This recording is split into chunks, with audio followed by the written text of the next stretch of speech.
அழகிய மலை அடிவாரத்தில் இருந்த அந்த சின்னஞ்சிறு கிராமத்தில் பெரியசாமி தாத்தா மிகவும் பிரபலம்.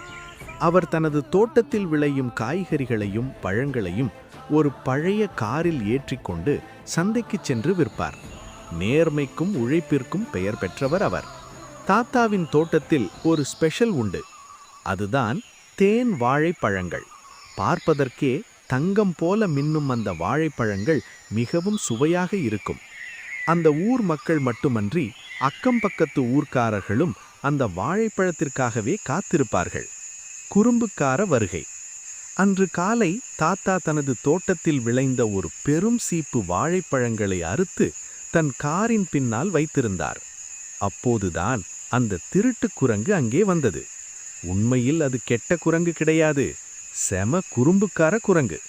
தாத்தா காய்கறிகளை அடுக்கிக் கொண்டிருந்த போது மெல்ல நகர்ந்து வந்த அந்த குரங்கு தாத்தாவை பார்த்து ஒரு கையை தூக்கி ஹெலோ சொல்வது போத ஒரு சைகை செய்தது.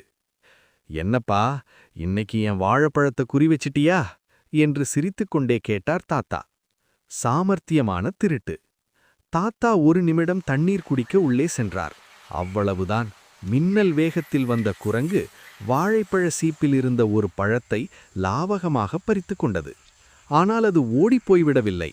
மரத்தின் மீது ஏறி அமர்ந்து கொண்டு தாத்தா திரும்பி வரும் வரை காத்திருந்தது. தாத்தா வந்ததும் குரங்கு பழத்தை சாப்பிட்டு கொண்டே மீண்டும் கையை அசைத்து அவருக்கு டாட்டா காட்டியது. அதை பார்த்த தாத்தாவுக்கு கோபம் வருவதற்கு பதில் சிரிப்புதான் வந்தது. முடிவு. சரிப்போ, நீயும் என் தோட்டத்து பிள்ளைதான். இன்னைக்கு இது உனக்கு நான் கொடுத்த பரிசு என்று சொல்லிவிட்டு தாத்தா சந்தைக்கு புறப்பட்டார். அன்று முதல் ஒவ்வொரு முறை தாத்தா சந்தைக்குச் செல்லும் போதும் அந்த சின்னஞ்சிறு குரங்குக்காக ஒரு வாழைப்பழத்தை ஒதுக்கி வைத்துவிட்டு செல்வதை